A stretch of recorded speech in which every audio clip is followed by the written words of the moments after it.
Dia dikhianati, mereka mencuri nyawa, masa depan, dan kepercayaannya. Namun, apa yang tidak mereka ketahui adalah takdir akan memberinya kesempatan kedua. Chen Fa menghabiskan seluruh hidupnya demi melindungi adiknya, bertarung di dunia di mana permainan maut menguasai realitas. Namun pada akhirnya, adiknya jugalah yang mengkhianatinya, menonton saat dia ditebas demi kekuasaan. Sosok yang disebut teman pun mengejeknya, merampas semua hasil kerja kerasnya. Tapi takdir itu, kejam sekaligus baik hati, karena saat dia membuka mata kembali, dia berada di masa 9 tahun sebelum kematiannya. Kali ini, dia takkan menjadi si bodoh atau bidak catur lagi. Dia takkan ragu, dengan pengetahuan masa depan, dia akan memukir jalan baru. Dan di ujung jalan itu, menanti pembalasan dendam yang manis. Di malam badai, hujan deras mengguyur reruntuhan kuno. Suasana dipenuhi ketegangan mencekam saat kilat menerangi bangunan yang runtuh dan guntur menggelegar di kejauhan. Di tengah kekacauan itu, sesosok figur muncul. Terlihat menembus guyuran hujan, seorang wanita mendekat dengan pedang berlumuran darah, memanggil pahlawan kita, Jin Fang. Suaranya meneteskan kekaguman sekaligus penghinaan. Dia mencatat betapa luar biasanya Jin Fang, bahkan di bawah kutukan penuaan yang terus-menerus. Meskipun kondisinya memburuk, dia berhasil menyelesaikan reruntuhan itu dan mendapatkan artefak yang dikenal sebagai Eye of Judgment. Namun, Jin Fang yang terluka tidak tertarik pada pujian itu. Dia lebih peduli mengapa wanita itu mengkhianatinya, memanggil namanya Qin Sa. Dia mengingatkannya bahwa mereka adalah keluarga. Namun wanita itu mencibir, memegang artefak tersebut dan menyatakan dengan dingin bahwa orang tuanya hanya memungutnya dari jalanan. Mereka tidak berbagi setetes darah pun. Kata-katanya bagaikan pisau yang menyayat sangat dalam. Sebelum dia bisa membalas, sosok lain melangkah ke dalam adegan, menasihati bahwa itu bukan cara bicara yang pantas kepada satu-satunya keluarga. Nadanya dipenuhi kepedulian palsu. Dari ekspresinya, jelas mereka memiliki hubungan dekat. Pria itu, Song Fei, mendekapnya erat dan berterima kasih. Tanpa bantuan Jin Fang, mendapatkan Eye of Judgment akan mustahil untuk menguras habis sisa hidup Jin Fang. Dia telah bersusah payah mendapatkan Soul Stealing Blade, tapi itu sepadan. Saat ditanya apakah dia punya kata-kata terakhir, Jin Fang, wajahnya penuh keputusasaan akibat efek pengurasan nyawa, mengingatkan adiknya bagaimana dia telah merawatnya setelah orang tua mereka meninggal. Dia mempertaruhkan nyawanya berkali-kali sejak permainan itu turun ke dunia nyata demi menyelamatkannya, sesuatu yang kini sangat dia sesali. Namun, adiknya tidak menunjukkan simpati sedikit pun, menunjukkan bahwa dia terus-menerus memerintah dan mengganggu hidupnya. Dia menambahkan bahwa dia hanya mempertahankannya karena dia berguna, tapi sekarang setelah mereka memiliki artefak ilahi, dia benar-benar tidak berharga. Song Fei sudah berada di udara, bersiap memberikan serangan terakhir, menambahkan bahwa dia akan menjaga Qin Sa dengan baik. Namun, Jin Fang bersumpah bahwa bahkan dalam kematian, dia tidak akan pernah melupakan ini. Jika diberi kesempatan untuk terlahir kembali, dia akan membuat mereka membayar. Dan kemudian, kepalanya terpenggal dari tubuhnya. Pada tahun 2025,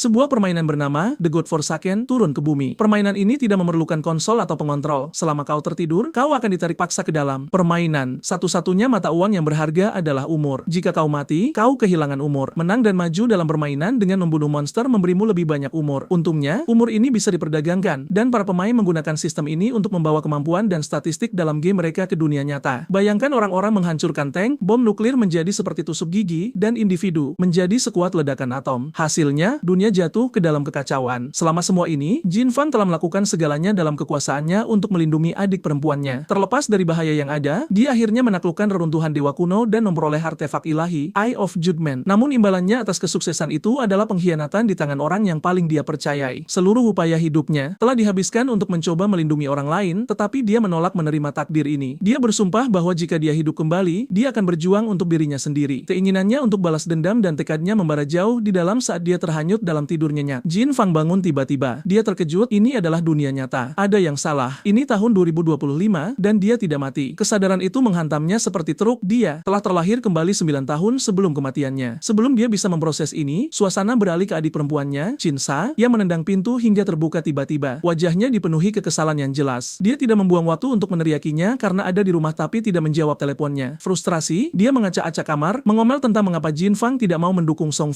Fei, pria yang suatu hari nanti akan mengkhianatinya. Namun, Jin Fang tidak terkejut. Sebagian besar pertengkaran mereka di masa lalu adalah tentang pria terkutuk itu. Dia melanjutkan omelannya tentang mendukung Song Fei, yang tampaknya menjadi idolanya. Tapi secara mental Jin Fang mencibir. Mengetahui kebenarannya, Song Fei tidak lebih dari seorang bodoh yang bergantung pada dukungan gadis-gadis tak berguna, menipu mereka agar percaya padanya. Benar-benar sampah. Di kehidupan masa lalunya, dia hanya mencoba mencegah adiknya dimanfaatkan. Tetapi melihat tidak ada tanggapan darinya, Qin Sa menunjuknya dengan marah, menuntut untuk tahu apakah dia tuli. lagi. Dia menambahkan bahwa dia butuh uang untuk mendukung idolanya. Qin Fang sudah muak. Dia menampar wajah adiknya. Qin Sa sesaat terpaku, jatuh ke lantai terduduk dengan mata berkaca-kaca. Terguncang, dia terbata-bata bertanya apakah kakaknya benar-benar memukulnya. Pahlawan kita kini telah berubah menjadi sosok Sigma. Qin Fang menatapnya dengan dingin, memancarkan aura yang tidak menyenangkan. Dia memperingatkannya bahwa dia tidak punya waktu maupun kesabaran untuk berdebat dengannya. Yang paling penting, uang yang dia bicarakan adalah milik mendiang orang tua mereka, dan dia belum menyentuh satu sen pun. Hari ini, dia menyerahkan semuanya padanya. Dia melemparkan kartu emas ke atas kepalanya. Dengan ini, Qin Fang memperjelas bahwa dia hanya menoleransinya demi orang tua mereka, dan satu hal terakhir, mulai sekarang, Qin Sa sudah dianggap mati baginya. Dia menutup pintu, meninggalkannya dalam tangis dan kebingungan. Dalam kehidupan masa lalunya, Qin Fang telah melakukan segalanya untuk melindunginya. Dia melewatkan peluang yang tak terhitung jumlahnya, begitu banyak dumeon yang tidak dijelajahi, begitu banyak hadiah tersembunyi yang tidak tersentuh. Tapi sekarang dia penasaran, seberapa jauh dia bisa melangkah tanpa kekangan ini. Dengan itu, dia menelan pil tidur, bertekad menggunakan pengetahuannya tentang permainan untuk keuntungannya. Mulai sekarang, dia berdiri sendiri. Dan untuk sampah seperti Song Fei, dia sendiri yang akan menghabisinya. Saat dia masuk ke dalam permainan, dia tiba di titik awal, lobi pemilihan karir atau kelas. Qin Fang merasakan gelombang nostalgia. Dia ingat pertama kali dia tiba di sini. Saat itu, dia sangat gugup sehingga menghabiskan berjam-jam untuk memutuskan kelas. Tapi kali ini dia tidak akan ragu. Tidak ada tutorial, yang diperlukan hanyalah memilih kelas. Dalam kehidupan masa lalunya, dia memilih kelas warrior untuk melindungi adiknya. Secara logis itu pilihan yang lebih baik, tapi sekarang dia ingin kemajuan cepat. Dalam God Forsaken, hal terpenting adalah kelincahan dan waktu reaksi, terutama di tahap awal. Kali ini dia memilih kelas assassin. Tapi kemudian sesuatu yang aneh terjadi. Sebuah panah sistem memberitahunya bahwa artefak ilahi, Eye of Judgment dari kehidupan masa lalunya, telah berhasil terikat padanya. Qin Fang sama terkejutnya dengan kita atas perkembangan ini. Sistem memberitahunya tentang atribut unik dari artefak yang disebut Authority of Judgment dan efek pasifnya saat memasuki permainan. Qin Fang akan dapat membangkitkan profesi tersembunyi. Dia mengekspresikan kegembiraan, mencatat bahwa artefak itu mengakuinya sebagai pemilik meskipun telah dicuri di kehidupan masa lalunya. Tiba-tiba, energi kabut gelap menyelimutinya. Sistem mengucapkan selamat kepadanya karena telah membangkitkan profesi tersembunyi. Untuk profesi tersembunyinya, penampilan Qin Fang berubah, terutama warna rambutnya saat sistem mengumumkan dia kini adalah seorang shadow assassin, sesuatu yang tampak seperti keluar dari solo leveling. Terbungkus dalam bayang-bayang, protagonis kita mencatat bahwa itu adalah kelas tingkat atas dan profesi tersembunyi untuk seorang pembunuh, sangat berbeda dari profesi sebelumnya. Tampaknya nasib dan takdir berpihak padanya kali ini. Dia penasaran karena membangkitkan profesi tersembunyi sangatlah langka, apalagi yang tingkat atas. Menyadari itu adalah perbuatan artefak, dia bertanya-tanya tentang properti artefak tersebut. Sistem, seolah mendengar pikirannya, menjelaskan pasif artefak Authority of Judgment. Sumbernya kuno, otoritas primordial alam semesta. Itu memberinya kekuatan untuk melampaui aturan dan tatanan. Dia tidak bisa mengaksesnya sepenuhnya karena belum berada di tingkat dewa, tetapi efek pasifnya sudah aktif. Qin Fang terkejut. Di kehidupan sebelumnya, sekitar tahun ke-7, seorang pemain top menemukan alam tatanan, Realm of Order, setelah meninggalkan Goddess Abandoned Realm di permainan tersebut sebelum orang-orang tahu keberadaannya. Namun tetap saja, tidak ada yang bisa mendapatkan kekuatan itu setelah waktu tersebut. Dengan pemikiran ini, Qin Fang menjelaskan tujuannya menggunakan efek pasif dari artefak tersebut. Dia berencana untuk masuk ke alam tatanan dan memperoleh keilahian demi mengaktifkan sepenuhnya keterampilan artefak. Dengan pemilihan kelas yang selesai, sistem meminta Qin Fang untuk memasukkan nama gamenya lagi. Dia berhenti sejenak, tetapi memutuskan nama yang sesuai dengan profesinya sebagai pembunuh, Shadow. Sistem memberitahunya bahwa dia memasuki Goddess Abandoned Realm, tahap awal permainan, dan memperingatkan tentang monster yang mengintai. Mati dalam game akan merugikan umurnya, baik yang bisa diperdagangkan maupun yang tidak. Membunuh monster juga akan memberinya pengalaman umur dan hadiah. Dia saat ini berada di desa Shell, zona aman bagi pemain yang bebas monster di mana pemain tidak bisa saling menyerang. Saat Qin Fang berjalan, dia melihat banyak orang telah ditarik ke dalam permainan. Wajah mereka dipenuhi kebingungan dan ketakutan saat mereka bergumam di antara mereka sendiri, mencoba memahami keadaan mendadak ini. Meskipun ada obrolan kacau di sekitarnya, Qin Fang tidak memperhatikan orang-orang yang menatapnya. Fokusnya tidak goyah. Dia tahu dia adalah seorang assassin tetapi tampak berbeda dari yang lain. Segera, pemain kuat akan bergabung dalam permainan, membengkokkan. Aturan dunia ini sesuai keinginan mereka, jadi dia tidak berencana membuang waktu. Saat itulah dia melihat sekelompok pemain berkerumun, mengeluh dengan keras. Dia mengerti bahwa mereka baru saja hidup kembali setelah mati di dalam game. Suara mereka dipenuhi frustrasi saat meratapi binatang buas yang terlalu kuat untuk pemula. Salah satu dari mereka menyadari umurnya hampir berkurang setengahnya, sebuah peningan suram tentang kenyataan keras permainan ini. Perhatian mereka segera beralih ke seorang gadis pirang yang tampaknya adalah pemimpin mereka. Terlepas dari kekhawatiran mereka, dia tidak mempedulikan mereka. Matanya malah tertuju pada Chen Fang. Dia tampak agak terpesona oleh penampilannya, sementara dia menyadari busur gadis itu yang mengesankan, menunjukkan bahwa dia bukan archer biasa. Dia pasti telah membangkitkan profesi tersembunyi, tapi dia tidak yakin apakah itu yang tingkat tinggi. Tanpa ragu, dia memperkenalkan dirinya sebagai Lizzie dan mengundang Qin Fang untuk bergabung dengan parti mereka, mencatat bahwa dia memiliki kelas tersembunyi. Dia mencoba terdengar ramah, tetapi ada nada tajam di balik suaranya. Dia menambahkan bahwa mereka punya pengalaman karena baru saja dibantai habis. Qin Fang tertawa dalam hati, mencatat bahwa mereka memang berpengalaman dalam hal mati. Dia menolak tawaran itu dengan sopan namun tegas, memperjelas bahwa dia tidak tertarik. Ini membuatnya agak kesal dan salah satu rekan timnya menimpali, mengejek Qin Fang karena sombong hanya karena punya kelas tersembunyi. Tidak gentar, Lizzie memeriksa nama gamenya dan bergumam penasaran. Dia menyarankan timnya untuk mengikuti Qin Fang, yakin dia pasti punya cara untuk menghadapi monster, atau mungkin mereka lebih tertarik melihat bagaimana dia akan mati. Saat Qin Fang berjalan di luar zona aman, dia ingat monster pertama yang dia temui yang sangat sulit ditangani bagi pemula. Kelompok Lizzie masih memperhatikan, membandingkan perlengkapannya, mencatat bahwa itu benar-benar berbeda untuk pemula tingkat 1. Bahkan ada yang berkomentar bahwa kelincahannya pasti lebih baik, tapi pakaiannya memang berbeda. Ini menjadi alasan kuat bagi Lizzie untuk memutuskan mengikutinya. Tiba-tiba, dia menolehkan kepalanya sedikit dengan tatapan serius. Wanita itu segera berlindung, bertanya-tanya apakah Qin Fang benar-benar melihat mereka. Di sisi lain, dia baru saja menggunakan salah satu skillnya yang disebut Shadow Step. Saat bayang-bayang menyelimutinya, dia tiba-tiba lenyap dari pandangan. Kelompok itu terkejut karena dia menghilang begitu saja. Sang asasin dalam kelompok itu mencatat bahwa itu adalah semacam skill stealth, tapi skill itu tampak terlalu kuat. Sementara itu, Qin Fang dalam mode stealth hanya mengamati mereka saat mereka memutuskan untuk kembali ke desa dengan harapan mendapatkan misi dari NPC. Mencatat bahwa di luar berbahaya karena mereka baru saja mati. Pahlawan kita sedikit terkejut mereka tidak bisa melihatnya, seperti yang diharapkan dari profesi Shadow. Biasanya mode stealth mudah dideteksi, tetapi Shadow mode memiliki stealth mastery yang membuatnya mustahil untuk dilihat oleh pemain atau monster. Saat dia melanjutkan perjalanannya ke dalam hutan, dia mengejek kelompok itu, mencatat bahwa mereka adalah orang-orang bodoh yang naif. Desa itu hanyalah tempat berlindung bagi pemain, tidak lebih. Satu-satunya cara untuk menjadi lebih kuat adalah dengan berburu karena game ini tidak dirancang untuk orang lemah. Kemudian dia menyadari mode stealth-nya berakhir, tapi untungnya Chol-Doun segera dimulai. Dia masuk ke mode stealth dan akan aktif dalam beberapa detik. Selanjutnya, dia memutuskan untuk memeriksa jendela statusnya yang menunjukkan atributnya mulai dari nama, umur yang bisa diperdagangkan dan tidak, kekuatan, konstitusi, dan mana. Chen Fang tiba-tiba berseru, mencatat bahwa pemain biasanya memulai dengan stat dasar 10 dan kelas yang berbeda memberikan bonus yang berbeda. Bahkan di kehidupan sebelumnya sebagai warrior, dia hanya mendapat bonus dalam kekuatan, tetapi kali ini berbeda dengan adanya bonus di semua statistik. Dia mencatat bahwa dia perlu mengalokasikan poin atribut bebasnya. Kebanyakan pemain melakukan kesalahan dengan memasukkan semuanya ke kekuatan atau mana, tetapi kali ini dia mentransfer semuanya ke agility dan speed karena kelincahan adalah kunci di awal permainan karena monsternya lebih kuat. Apa gunanya memiliki kekuatan jika satu pukulan bisa dengan mudah menghapus pemain? Dia merenung bahwa itulah satu-satunya cara untuk membunuh monster tanpa menerima kerusakan. Saat itu dia tiba-tiba mendengar suara geraman, melihat monster tidak jauh dari sana yang terus mengerang seolah sedang mengunyah sesuatu. Sistem segera memberitahunya bahwa makhluk itu adalah crawler. Kelasnya normal dan dia saat ini sedang berevolusi. Menyadari makhluk itu sedang berevolusi, tidak butuh waktu lama baginya untuk memahami bahwa ini pastilah monster yang membantai kelompok Lizzie, dan ia masih menyerap sisa umur untuk berevolusi. Namun, monster itu sudah melihatnya dan menyerang. Sekarang sudah dekat dengannya, dia menyadari luka pada crawler itu, mencatat sebagian besar HP-nya sudah habis. Berkat peningkatan kelincahannya, dia dengan cepat menghindar dengan melangkah mundur. Saat berada di udara, Qin Fang segera mengaktifkan skill stealth-nya, Shadow Step, menyebabkannya menghilang ke udara tipis. Namun, dia sudah berada di atas crawler yang masih bingung mencari keberadaannya. Entah dari mana, dia mendaratkan pukulan telak ke titik lemah crawler tersebut. Sistem segera memberitahunya bahwa dia telah membantai crawler, mendapatkan 10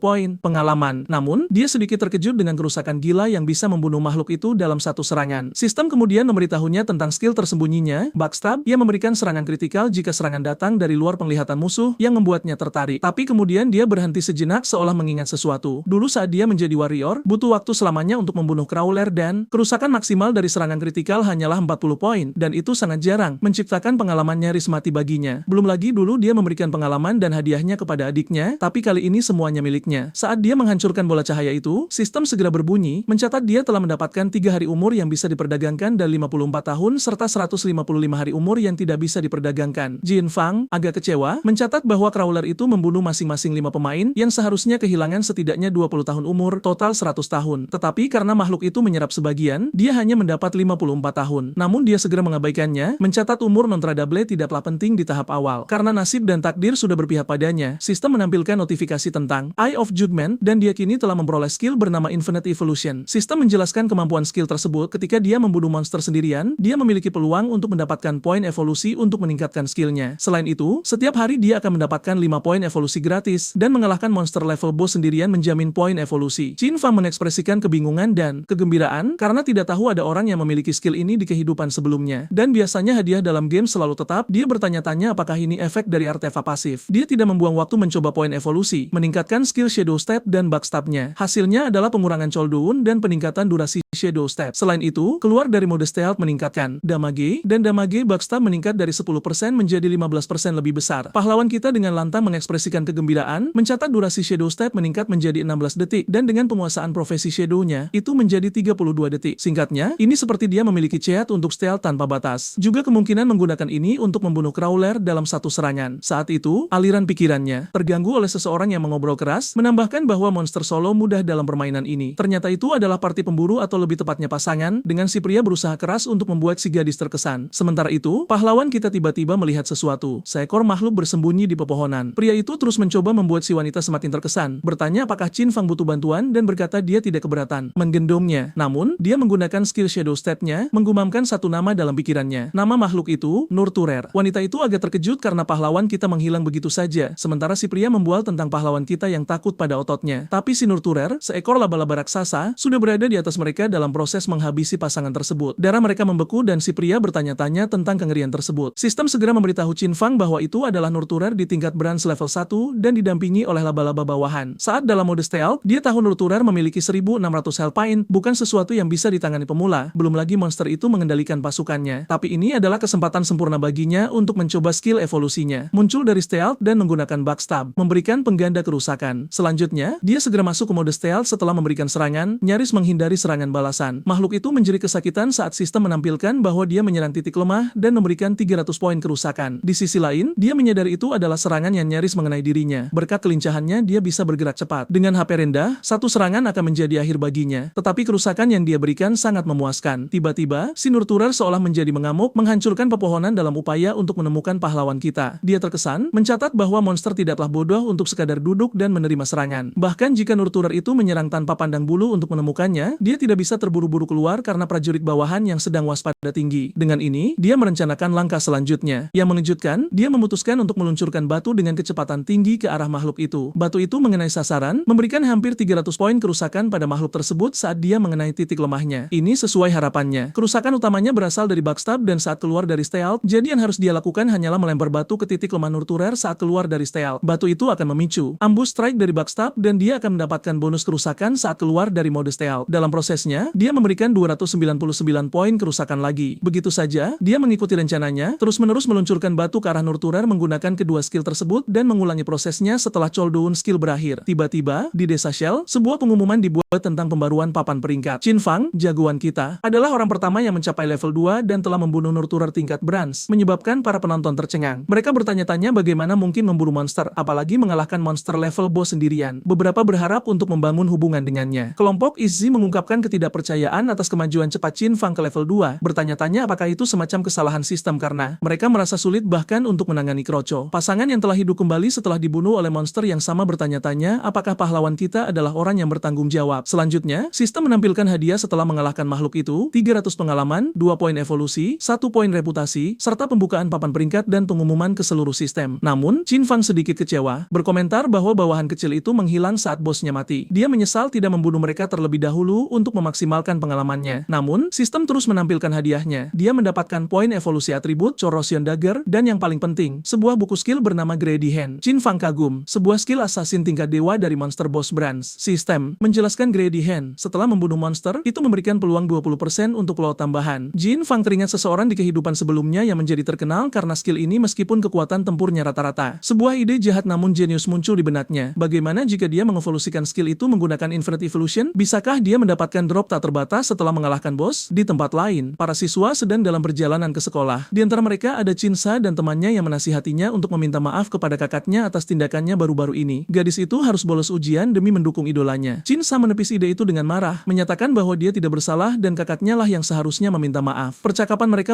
berlanjut dengan temannya menyatakan kecemburuan atas perhatian kakak Chin-sa padanya dan menanyakan tentang memar di wajahnya. Chin-sa mengabaikannya, mencatat bahwa kakaknya selalu mengganggunya dan bahwa dia tidak sengaja tersandung dan jatuh. Kemudian, saat teman Chin-sa, yang karena alasan tertentu kita tidak tahu namanya, mendekati ruang kelas mereka, dia melihat sebuah kegemparan. Siswa berkumpul di sekitar sesuatu. Ketika dia berhasil menerobos kerumunan, dia menemukan seorang siswa sedang tertidur dan tidak bangun. Betapa ngerinya dia, tubuh siswa itu tampak tidak kasat mata dengan tangan yang bisa menembusnya seperti hantu. Dengan cemas, dia bertanya apa yang telah terjadi. Temannya tidak yakin tetapi menyebutkan bahwa dia sempat berkata ingin tidur siang dan mereka menemukannya seperti ini. Para siswa di latar belakang berseru bahwa kasus seperti itu menjadi umum di seluruh dunia. Para ahli melaporkan bahwa siapapun yang tertidur akan memasuki keadaan seperti hantu ini. Segera dia memutuskan untuk memeriksa orang tuanya dan menyarankan Chin-sa untuk menelepon kakaknya. Tetapi Chin-sa menolak, berharap kakaknya mati saja. Sementara itu, di dalam game, Chin-fan sedang sibuk. Dia akhirnya telah mengevolusikan skill Greedy Hand dan sistem menampilkan bahwa evolusi tersebut berhasil. Tingkat keahliannya kini mencapai emas, dengan peningkatan tambahan tingkat drop jarahan dari 20% menjadi 70%. Ia mengaktifkan skill tangan serakah, mendapatkan 2 poin evolusi dan 46 hari masa hidup yang bisa diperdagangkan. Ini adalah kabar baik, karena ia hanya butuh 1 poin evolusi lagi untuk membuat tingkat drop jarahan tambahan menjadi 100%. Ia mencatat bahwa akan ada lebih banyak pemain yang memasuki permainan segera, jadi sudah waktunya untuk melakukan grinding dan melengkapi peralatan yang bisa ia gunakan. Sistem menampilkan bahwa ia telah berhasil melengkapi belati korosi yang ia dapatkan dari sang pengasuh, Nurturer. Saat berjalan sambil menatap panah sistem, ia merenungkan berapa lama lagi sampai orang-orang menyadari bahwa mereka bisa mentransfer kemampuan mereka ke dunia nyata yang akan membawa kekacauan. Agar itu terjadi, seorang pemain harus berada di level 10 dan memiliki masa hidup yang cukup untuk diperdagangkan. Pikirannya terganggu oleh suara para pemain yang sedang memburu monster. Setibanya di sebuah tebing, ia memperhatikan dari atas. Sistem segera memberitahunya bahwa monster itu adalah predator lari level 2 dan di tingkat perunggu untuk Sei dan Fang. Ini adalah waktu yang tepat. Saat dia amati lebih dekat, ia melihat seorang pria dengan perisai dan mengenalinya sebagai Wang Ming dari kehidupan masa lalunya. Wang Ming telah membentuk tim beranggotakan 6 orang yang terdiri dari pemain dengan profesi tersembunyi. Mengalihkan perhatiannya ke Wang Ming, ia melihatnya mengaktifkan skill penghalang suci. Sebuah penghalang emas berbentuk perisai raksasa muncul di depannya. Sei dan Fang dalam hati mencatat bahwa profesi tersembunyi Wang Ming adalah prajurit suci, dengan statistik 2 kali lipat dari prajurit biasa dan skill yang tak terkalahkan. Orang berikutnya adalah seorang wanita, seorang penyihir. Saat ia merapalkan mantra api dan mengirimkannya langsung ke predator lari, Sei dan Fang, yang berperan sebagai komentator, menjelaskan bahwa wanita itu berasal dari profesi penyihir dengan kelas tersembunyi profit yang memungkinkannya memberikan kerusakan sihir 2 kali lipat dibandingkan penyihir biasa. Berikutnya adalah seorang pemanah yang memiliki profesi tersembunyi mata elang, mampu menembakkan anak panah seperti tembakan cepat. Ada juga seorang tabib dengan profesi tersembunyi pendeta Oracle yang memiliki kekuatan penyembuhan 2 kali lipat dari tabib biasa dan skill penyembuhan kelompok khusus. Meskipun kerja sama tim mereka baik, monster itu dengan mudah menghindari serangan gabungan mereka. Bahkan penghalang suci Wang Ming tidak mampu menahan monster itu dan hancur berkeping-keping. Si pemanah menyatakan kekhawatirannya karena serangan jarak jauh mereka tidak efektif. Wang Ming, sambil meminta penyembuhan, menginstruksikan mereka untuk terus menyerang, yakin bahwa mereka pada akhirnya akan melemahkannya. Sei dan Fang mencatat bahwa meskipun idenya tidak buruk, Wang Ming lupa bahwa mereka berada di hutan liar. Jika pertempuran berlarut-larut, itu akan menarik monster lain. Benar saja, monster baru pun mendekat. Sei dan Fang, tanpa bantuan sistem, menjelaskan bahwa makhluk-makhluk itu disebut koruptor, bukan level boss, tetapi mereka kebanyakan melakukan serangan jarak jauh. Tiba-tiba, seseorang yang gagal diperkenalkan penulis berlari ke arah koruptor dengan pedang, berharap bisa membuktikan kemampuannya kepada Wang Ming. Saat ia menyerang monster itu, Sei dan Fang penasaran dengan profesi tersembunyi orang tersebut. Bahkan Sei dan Fang pun tidak tahu tentang dia. Pria itu terkejut menyadari bahwa ia hanya memberikan 33 kerusakan dan, lebih buruk lagi, tidak bisa menarik pedangnya dari tubuh monster itu. Sang koruptor menyemburkan zat aneh dari mulutnya. Tidak hanya baunya yang busuk, tetapi juga mengurangi kecepatan gerakan pemain secara signifikan. Saat zat itu mendekati penyihir Wang Ming, ia segera memohon bantuan. Tepat saat itu, kepala koruptor terpenggal dengan satu gerakan cepat, tindakan yang jelas dilakukan oleh protagonis kita. Semua orang dalam kelompok itu terkejut dengan pembunuhan instan tersebut. Pria itu, pendekar pedang dari kelompok Wang Ming, menyatakan ketidakpercayaannya, mencatat bahwa menghadapi perayap level 1 saja butuh 10 detik, dan sekarang koruptor level 2 langsung mati dalam satu serangan. Ia bahkan tidak menyadari ada koruptor di belakangnya. Saat itu, ia tercengang karena koruptor tersebut dengan mudah dibunuh. Pendekar pedang itu ingin tahu apakah ia salah lihat dan bertanya pada sang penyihir yang juga bingung. Namun, Wang Ming dengan cepat mencoba menenangkan mereka, memberitahu mereka agar tidak teralihkan. Sistem memberitahu Sei dan Fang bahwa ia telah mendapatkan 40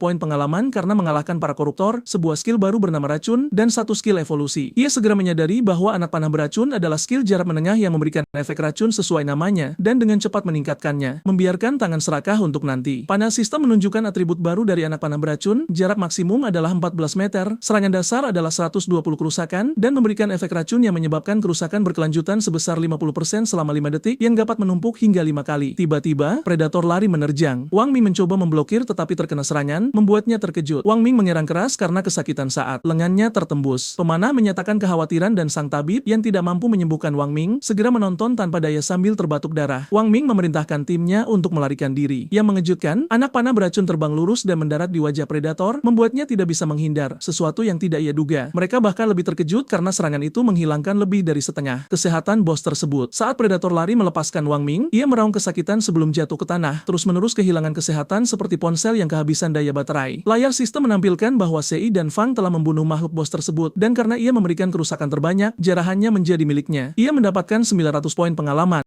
mencapai level 3, mendapatkan 2 poin evolusi, dan 55 hari masa hidup yang bisa diperdagangkan. Sei dan Fang tidak menyangka anak panah itu akan memicu efek sembunyi, tetapi dengan mempertimbangkannya, ia merasa yakin tidak ada yang akan menghentikannya dari kemajuan early hingga mid game. Wang Ming yang terkejut dengan besarnya kerusakan, dengan cepat menguasai dirinya dan berterima kasih kepada siapapun yang membantu mereka dari bayang-bayang. Sei dan Fang memberitahu mereka bahwa tidak perlu berterima kasih, memperingatkan mereka untuk tidak mempercayai seseorang di tengah hutan. Dengan itu, mereka pergi dengan harapan tidak mengganggunya, tetapi satu anggota memutuskan untuk mengikutinya dengan harapan bisa ditambahkan sebagai teman, namun diseret oleh yang lain. Sei dan Fang tahu Wang Ming dapat diandalkan karena dukungan pemerintah, dan ia perlu membuat saluran penjualan untuk menjual barang-barang bekas kepadanya, sambil mengaktifkan skill tangan serakah saat mengumpulkan hadiah. Sistem memberitahunya bahwa ia telah mendapatkan 3 poin evolusi. Peralatan dari monster boss predator lari berupa pelindung kaki kulit tingkat perunggu, dan 55 hari masa hidup yang bisa diperdagangkan. Melengkapi perlengkapan baru meningkatkan pertahanan fisik, ketahanan terhadap sihir, dan kecepatan cooldownnya. Menyadari ia memiliki banyak peralatan dan buku skill, ia berencana menjualnya demi masa hidup setelah inventarisnya penuh. Kali ini, pertumbuhannya akan eksponensial, jauh lebih cepat, dan ia sangat menantikan kedatangan SV, orang yang telah berbuat jahat kepadanya di masa lalu. Bab berikutnya dimulai dengan kelompok pemain lain yang sedang berburu di hutan lebat. Salah satu pemain, yang kewalahan dengan situasi tersebut, menyarankan bahwa melarikan diri mungkin adalah pilihan terbaik. Tiba-tiba mereka melihat monster besar menjulang di atas mereka, makhluk tingkat bos. Ekspresi bingung dan ngeri menyebar di wajah mereka saat mereka berjuang untuk memahami apa yang mereka lihat. Namun sebelum mereka bisa bereaksi, monster itu melancarkan serangan yang menghancurkan. Serangan itu menghujani para pemain dengan kemarahan yang tak henti-hentinya, memberi mereka waktu untuk menghindar atau mundur. Dalam sekejap, mereka musnah dan bangkit kembali ke desa. Frustrasi memuncak pada satu pemain yang meratapi bagaimana monster menyerang dalam kawanan tetapi dengan mudah melarikan diri saat kesehatan mereka rendah. Lebih mengkhawatirkan lagi adalah kenyataan bahwa mencapai level 3 sangat penting untuk keluar dari permainan. Pemain lain menyarankan untuk merekrut lebih banyak sekutu, tetapi pasangannya menepis ide itu, mencatat bahwa sekelompok 10 pemain telah dengan mudah dimusnahkan. Semakin besar kelompoknya, semakin tinggi kemungkinan untuk menarik monster boss. Tampaknya semua orang berjuang untuk naik level. Izzy tampak frustrasi, tetapi bawahannya lebih mengkhawatirkan tubuh asli mereka karena mereka sudah berada di dalam permainan untuk sementara waktu. Pemain lain menjelaskan situasi buruk mereka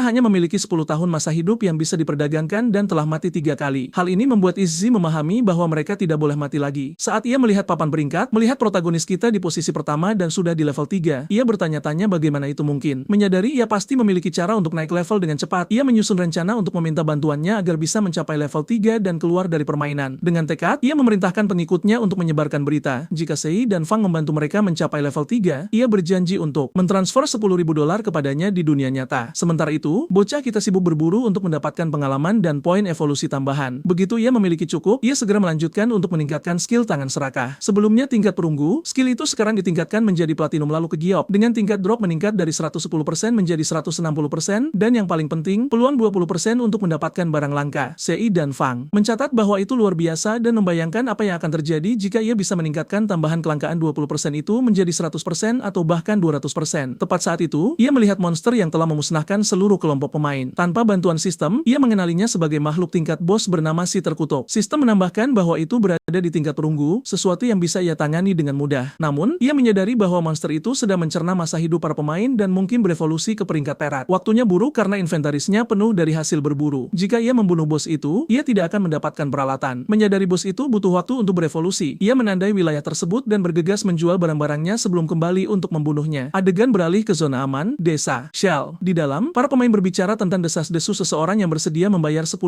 untuk protagonis kita, berspekulasi bahwa orang itu pasti sangat kaya. Orang lain menyatakan keprihatinan, mencatat bahwa mereka mungkin tidak akan pernah meninggalkan permainan. Tepat saat itu, Sei dan Fang tiba di desa, keluar dari mode sembunyinya seolah membuat pintu masuk yang megah. Tanpa membuang waktu, ia menyiapkan saluran penjualannya seperti kios, menawarkan untuk menjual peralatan bagus dengan batas waktu 10 menit. Beberapa pemain tercengang, bertanya-tanya bagaimana ia bisa mendapatkan peralatan perunggu dan berencana menjualnya. Pemain lain dengan cepat menimpali, mencatat bahwa ia adalah nomor 1 di papan peringkat. Seorang wanita mendekat, dan ketika ditanya mengapa wajahnya disembunyikan disembunyikan, pemain lain menjelaskan itu adalah fitur dalam permainan karena pemain terlihat sama di dunia nyata. Beralih ke wanita yang merupakan penyihir itu, ia langsung ke bisnis, menanyakan mantra bernama Ice Cone. Sei dan Fang hanya menjawab 100 hari masa hidup. Menyadari ia menggunakan fitur sembunyikan wajah dan berada di peringkat 11 di papan peringkat, ia menyatakan kekhawatiran tentang biayanya. Namun, pahlawan kita seperti pedagang berpengalaman menjelaskan bahwa mantra itu bagus untuk penyihir, membantu membersihkan monster dengan cepat dan ia sudah menjualnya dengan harga rugi yaitu 100 hari masa hidup. Ketika ia bertanya apakah ia bisa membayar tunai, Sei dan Fang dengan cepat menolak, tetapi menyarankan ia bisa menggunakan masa hidup orang lain untuk mengompensasi mereka di dunia nyata jika tidak ada orang lain yang menawarkan lebih dari dirinya. Ia berjanji untuk menahan penawaran itu untuk wanita tersebut. Ia memikirkannya sejenak sebelum memutuskan berkomunikasi dengan timnya melalui saluran pribadi. Mereka semua setuju bahwa tanpa mantra itu akan sulit untuk mencapai level 2 tanpa bantuannya. Dengan itu, ia melanjutkan transaksi, menghasilkan 100 hari masa hidup yang bisa diperdagangkan baginya. Tepat saat itu, si pirang akhirnya menemukannya, terkejut dengan pertemuan tiba-tiba itu. Dengan sedikit kesombongan, Izzy dengan bangga membuat penawarannya, memintanya untuk membantu kelompoknya mencapai level 3 dengan imbalan $10.000. Semua orang terkejut, menyadari ia adalah orang yang ada dalam desas-desus tentang tawaran $10.000 itu. Ia melanjutkan monolognya, menjelaskan status dunia nyatanya dan ayahnya yang merupakan presiden industri Jiang, jelas anak kaya. Sei dan Fang, mengingat kehidupan masa lalunya, menyadari ia adalah pemimpin organisasi kriminal yang memperlakukan orang seperti sampah demi masa hidup. Dengan itu, ia dengan dingin menolak tawarannya. Wajahnya memerah karena marah, menasihatinya untuk berpikir dengan hati-hati, mencatat bahwa ia bisa dengan mudah mengubah hidupnya dan membuatnya hidup seperti raja. Tapi ia acuh tak acuh dan menyuruhnya pergi jika tidak membeli apapun dan tidak mengganggu bisnisnya. Sekarang menjadi lebih arogan, ia memanggilnya sampah, mengatakan jika di dunia nyata, ia akan memberinya pelajaran. Sei Fang mengubah sikap tenangnya, memperingatkannya bahwa satu kata lagi dan ia akan mengurangi masa hidupnya menjadi 0. Segera mereka merasakan aura penghisap jiwa yang ia pancarkan dan dengan cepat melarikan diri dari tempat kejadian. Dengan itu, ia melanjutkan bisnis pedagangnya, secara drastis meningkatkan masa hidup yang bisa diperdagangkan menjadi 564 hari. Ia kemudian menutup kios, memutuskan sudah waktunya untuk mengurus si terkutuk. Pada saat ini, tidak ada yang tahu pentingnya masa hidup yang bisa diperdagangkan dan bagaimana hal itu bisa membawa skill dan kemampuan ke dunia nyata. Mengaktifkan skill sembunyinya, ia tahu dunia yang pernah mereka kenal akan runtuh dan hanya yang kuat yang akan menentukan kecepatan dunia baru ini. Bab berikutnya dimulai dengan Izzy dan kelompoknya mengatur napas. Ia tidak percaya Sei dan Fang menolak tawarannya, dan bahkan sampai mengancamnya. Ia bersumpah akan membunuhnya setelah mereka kembali ke dunia nyata. Tiba-tiba mereka diganggu oleh orang asing yang belum pernah ia lihat sebelumnya. Pria itu memperkenalkan dirinya sebagai Maui Jun. Nama aslinya menjelaskan bahwa ia berada di level 2. Yang paling penting, ia mengklaim tahu cara untuk mencapai level 3 dan menanyakan apakah penawaran $10.000 masih berlaku. Izzy dengan tangan bersedekap menanyakan tentang metodenya untuk naik level. Maui Jun biasanya merahasiakan informasi tersebut, tetapi ia bersedia membuat pengecualian untuknya. Ia menjelaskan bahwa cara cepat untuk naik level adalah dengan mengalokasikan 5 poin atribut awal kekelincahan yang akan membantu mereka berlari lebih cepat dari perayap. Izzy terkejut, menyadari ia telah menghabiskan semua poin atributnya pada kekuatan, tetapi memutuskan untuk tidak mengungkapkan ini kepadanya. Ia menepis gagasan bantuan Sei dan Fang, berpikir Maui Jun akan menjadi tiketnya untuk naik level. Namun, ia tidak mudah puas. Ia mencatat bahwa pria itu tidak sekuat si bayangan dan sekarang hanya bisa menawarkan setengah uangnya. Begitu mereka mencapai level 3, ia akan mendapatkan sisanya di dunia nyata. Maui Jun setuju, mencatat bahwa Sei dan Fang pasti bodoh karena menolak tawarannya. Di tempat lain, Sei dan Fang keluar dari mode sembunyi di hutan. Seperti yang ia duga, si terkutuk telah berevolusi ke peringkat perak berdasarkan kabut di sekitarnya. Memasuki mode sembunyi dan menyiapkan anak panah beracun, ia tahu ia bisa menunggu monster itu berevolusi ke peringkat emas dalam 8 jam, tetapi ia terlalu tidak sabar. Keluar dari mode sembunyi, ia melemparkan anak panah beracun, memberikan 659 kerusakan. Si terkutuk memeki kesakitan saat racun menyebabkannya terus kehilangan kesehatan. Sei dan Fang tidak membuang waktu dan masuk kembali ke mode sembunyi. Ia menjelaskan bahwa bos peringkat perak memiliki kesehatan 2 atau 3 kali lipat dari peringkat perunggu. Si terkutuk melakukan serangan, bersiap untuk memukul. Serangan itu ternyata adalah serangan area. Sei dan Fang mencatat bahwa butuh 2 atau 3 anak panah lagi untuk menghabisinya. Berhasil menghindari serangan si terkutuk, ia menyadari itu adalah situasi yang berbahaya karena si terkutuk memberikan kerusakan sihir dengan serangan areanya. Dengan kesehatan dan ketahanannya yang rendah, ia nyaris menghindari serangan berikutnya. Si terkutuk meluncurkan serangan sihir area lainnya. Saat ia menghindar, Sei dan Fang memutuskan untuk menggunakan rencana yang sama yang ia buat saat menghadapi sang pengasuh, hanya saja kali ini ia harus menunggu. Kemudian ia memperhatikan si terkutuk sedikit kosong setelah serangan itu. Memanfaatkan kesempatan itu, ia berlari ke arah si terkutuk dan meluncurkan anak panah beracun lagi tepat di titik lemahnya sambil keluar dari mode sembunyi. Makhluk itu memeti kesakitan lagi saat terus kehilangan kesehatan karena racun. Dengan kesehatan yang rendah, si terkutuk mencoba melarikan diri, tetapi Sei dan Fang tahu itu sia-sia. Menghilang sekali lagi, ia memberikan pukulan terakhir yang menghancurkan ke titik lemah si terkutuk. Mengakhirinya dalam proses tersebut, panel sistem menampilkan bahwa ia telah membunuh si terkutuk peringkat perak, memberikan 1.800 poin pengalaman dan mencapai level 5. Ia juga mendapatkan 4 poin evolusi dan 124 hari masa hidup yang bisa diperdagangkan. Sei dan Fang tidak percaya ia telah naik level 2 kali sekaligus. Sebelum mengumpulkan jarahan, ia menggunakan skill tangan serakah dan menggandakan poin evolusi serta masa hidup yang bisa diperdagangkan. Menyadari ia mendapatkan 2 kali lipat hadiah dari bos perak, ia hendak memproses ini ketika panel sistem menampilkan pasif dari tangan serakah, meningkatkan peralatannya dari perak ke peringkat emas, seperti yang diharapkan dari peluang 20% skill untuk meningkatkan peringkat jarahan. Selain itu, berkat tangan serakah, ia menerima barang jarahan tambahan. Dengan hanya 10 slot di inventarisnya sementara ada 8 peralatan, itu akan menjadi masalah di masa depan, dan ia berharap menemukan cincin penyimpanan atau sesuatu yang serupa. Sebelum kita bisa mengetahui peralatan peringkat emas apa yang ia terima, adegan beralih ke desa Shell. Penyihir Wang Ming menyatakan lega karena mereka selamat dan kembali ke desa. Semuanya di level 3. Timnya memuji kepemimpinannya, tetapi ia meremahkannya, mencatat bahwa itu adalah upaya kelompok. Ia cemberut seperti anak kecil karena tidak bisa menambahkan Sei dan Fang sebagai teman. Ia yakin itu mungkin karena ia berbau busuk setelah serangan koruptor, tetapi pria itu mencatat bukan itu masalahnya. Sebelum ia bisa menyelesaikan kalimatnya, papan peringkat diperbarui, menempatkan Sei dan Fang di level 5. Wang Ming dan timnya bingung, mencatat bahwa 10 menit yang lalu Sei dan Fang menjual barang di level 3. Bagaimana ia sekarang di level 5? Anggota berambut hitam itu berpikir untuk menawarkan saudara perempuannya yang baru saja berusia 18 tahun dengan imbalan naik level. Tetapi bagaimana mungkin seseorang yang menolak $10.000 tertarik pada saudara perempuannya? Pemanah dari tim Wang Ming ingin tahu bagaimana mereka bisa hidup. Itu tidak adil bagi mereka karena mereka harus berusaha keras untuk mencapai level 3. Namun, Wang Ming menunjukkan masalah penting. Mereka perlu pergi ke dunia nyata dan memberitahu keluarga mereka tentang permainan tersebut. Saat mereka keluar, mereka tahu dunia nyata pasti sedang dalam kekacauan, tergantung pada apa yang sedang terjadi. Saat berikutnya, Wang Ming memegangi wajahnya seolah bangun dari mimpi buruk yang panjang. Sebelum apapun bisa terjadi, ia mencatat saudara seperjuangannya merasa lega karena ia akhirnya bangun. Menjelaskan bagaimana ia sebelumnya berada dalam kondisi hantu. Ini semua baru bagi Wang Ming, tetapi sesuatu yang lebih penting sedang terjadi. Ia segera memerintahkan semua orang untuk berkumpul karena sesuatu yang besar sedang terjadi.